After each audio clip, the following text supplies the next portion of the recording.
this week's Cardiology Countdown, we have several papers looking at management of risk factors, but at the number 3 spot, we have a national survey that has looked at the trends in revascularization over the past decade from 2001 to 2008.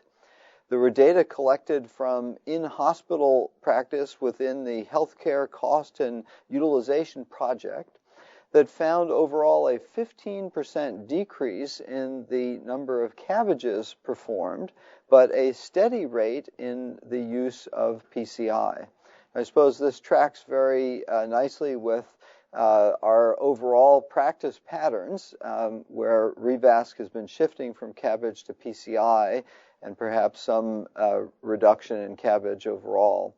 But I think evidence that greater medical therapy may be contributing to a lower need for revascularization.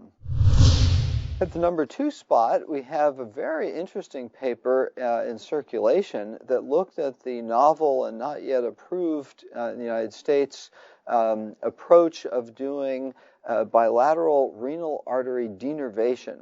And this is a procedure targeting resistant hypertension. There was some data at last year's AHA on this. This is a study of about 50 patients, 2/3 of whom got the bilateral catheter ablation and 13 control patients. They saw a very striking reduction in blood pressure, about 30-point systolic and 10-point diastolic reduction in blood pressure. But this paper focused on improvements in insulin resistance and cardiometabolic changes. And so they found that glucose fell from 118 to 108, a highly significant difference. Insulin levels and C-peptide levels all decreased over just a 1 to 3 month time period. And so this uncovers really a novel interplay between hypertension and cardiometabolic derangements and suggests an additional benefit of this novel procedure as it moves along in testing. At this week's number 1 spot is a very nicely done meta-analysis looking at the beneficial impact of exercise on diabetes.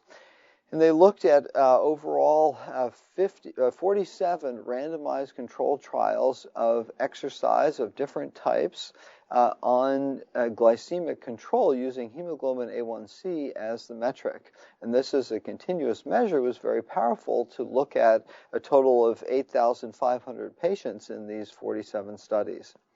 Interestingly, they found that a structured exercise program involving either aerobic or resistance training led to significant reductions of about 0.7 and 0.6% on the hemoglobin A1C, and the combination of both also had a significant reduction, 0.5, in the overall analysis.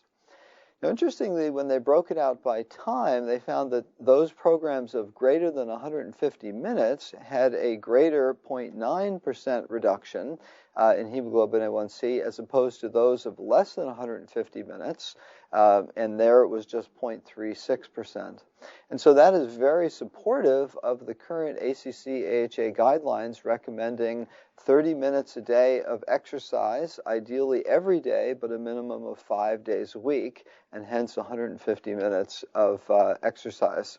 And so just getting advice to do this was also seen to be effective if done in combination with dietary advice as opposed to these structured programs. But I think reaffirms for all of us the benefit for ourselves and our patients to do regular exercise of about a half hour a day for 5 days a week. So with this week's Cardiology Countdown, I'm Chris Cannon.